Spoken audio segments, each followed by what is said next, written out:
Welcome, everyone. We will be discussing Megan Black, The Rise and Rise of the Scottish Rocker. My name's Roxy Kraber, and I'm her manager. So we're going to be going over her artist development plan, starting with some statistics from today, what we want to achieve in the next year, and a touch on what lies in the next 5 years. I'll just unmute there. Sorry. So Megan is a developing artist who describes herself as an old man music for the gays, and others say that she is the one to watch. She has a very strong brand identity, and thanks to her strong, consistent visuals that are seen across her online presence and her personal songs, she was able to grow her audience organically. And those who connect with Megan currently are skewing female, are skewing a bit younger, and mainly based in the UK. But more importantly, her target audience are those who identify as queer, those who relate to the stories that are coming through her songs, those who are looking for empowering music and artists that make them feel seen, and also more broadly, those who enjoy pop rock and alternative music. And Megan has been successful thanks to the personal nature of her songs. And the challenge is therefore to grow her audience and awareness so that she can get signed in the future and become an international artist, whilst preserving the meaningful connection that she has with her fans. And the upcoming single and album release presents the perfect opportunity for us to implement our strategy. So the strategic approach will be twofold, targeting our day one fans and also reaching new pop rock listeners. So it's important that we drive engagement with day ones in the top cities in the UK and really focus on nurturing community through exclusive giveaways and content and fostering that artist to fan connection. But we also do need to reach new listeners if we want to grow. So we need to increase awareness for Megan across the UK and Europe, and we'll do this by doubling down on what's worked for her so far. So touring and in-person interactions, but then extending this online with collaborations and partnerships. And as the artist is emerging, we don't have a lot of data to start with. We therefore draw on the statistics of emerging artists who has the similar characteristics and map on the trajectories. And to set achievable goals for Megan, we looked at Genevieve's data because she is a slightly ahead in her career stage, yet a little bit similar. And we noticed that when Genevieve performed live and paired this with social media activity, focus on quality, so 5 Instagram posts on that one occasion, and quantity, 16 TikTok posts, she grew her Spotify followers by 82%. Whereas Megan, when she had a similar activity of an in-person performance and had limited social media activity, only grew her Spotify following by 14%. Therefore, we set our goal as a growth by 50 up to 100, the more ambitious end of it, a growing of her Spotify followers. These social posts are in line with Megan's personality, and the most important concepts being the ability to connect with audience with a personal touch and empowerment, as seen as in the lyric video on the right in particular. These are the events already lined up for the year 2025. And our marketing plan will be aligned with key events like touring and releases. So for marketing, we will lean into her strong brand, but refresh the creative across all touch points in April, aligning with the release of Clementine, her single.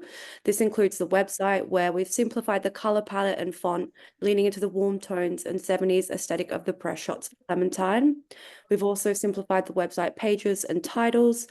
And for the mailing list, we've added country as an additional data point to collect and build that data for this emerging artist, and also we'll integrate with Laylo to allow us to directly message her larger following on Instagram. In-person engagement is very important for emerging artists, and in short term, we'd like to expand in the UK first. By census, we identified some key LGBTQ areas in the UK, including London and Brighton, and focus on creating an intimate connection within the community by holding events in those areas, not only music venues, but also non-music ones, such as bookstore for cross-media reach. And one of the most important goals for us at this stage is to gather more data. So during the events, we track spending behaviors, immersion record sets, and after that, we do surveys to further understand audience preference. And we'll also show up on socials, connecting with musical collaborators on duet content and adding to the conversation, offering fan exclusive and partnering with music and fashion collaborators. As far as the financial plan, All it's right, very guys, I'm out. going to have to cut you off. That was 5 minutes. Great job. I know you almost made it, I can see. Yeah. The and last so slide. with that, judges, you have time for some questions. Just use your raise hand functionality and we'll get you on stage.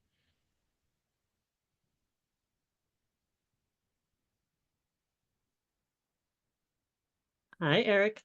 Go ahead. Hey everybody. So I'm an old Scottish gay man, so this is definitely for me. Go figure. Who knew I would see that today? Towards the end, you were talking about kind of different types of content and kind of like collaboration pieces. Did you find any data from any of the other artists that you were looking at as comparisons that kind of support the types of content that you want to prioritize going forwards? Yeah. Yes. Do you want to speak Bridgette, about Roxy? Bridgette, go ahead. Okay. Yes, we did see quite a few different types of content that we could build upon, because at the moment we've just been doing kind of more promotion. So for example, some of the lyric videos we saw online, which were just more like scenery shots with like the messaging from her music that connected the most, performed really well for similar artists. Also, duets and collaborations with similar local artists also performed well. And it's obviously a great way to leverage other people's audiences and kind of create win-win value for others. So they were the ones that we felt were strongest for Megan and still allowed her to be authentic. Wonderful. And Jacqueline. Hi, great presentation. You said a lot of great stuff, authenticity, consistency, etc. I saw that you were going to do a lot of direct to fan communications. I think it's really important in our day and age that artists own the data and not just rely on the algorithms and the apps that they're on. You mentioned Lalo, obviously you get access to that data, but I wanted to know more about how you plan to like deepen that relationship, not only with the day ones, but the people you're gaining along the way.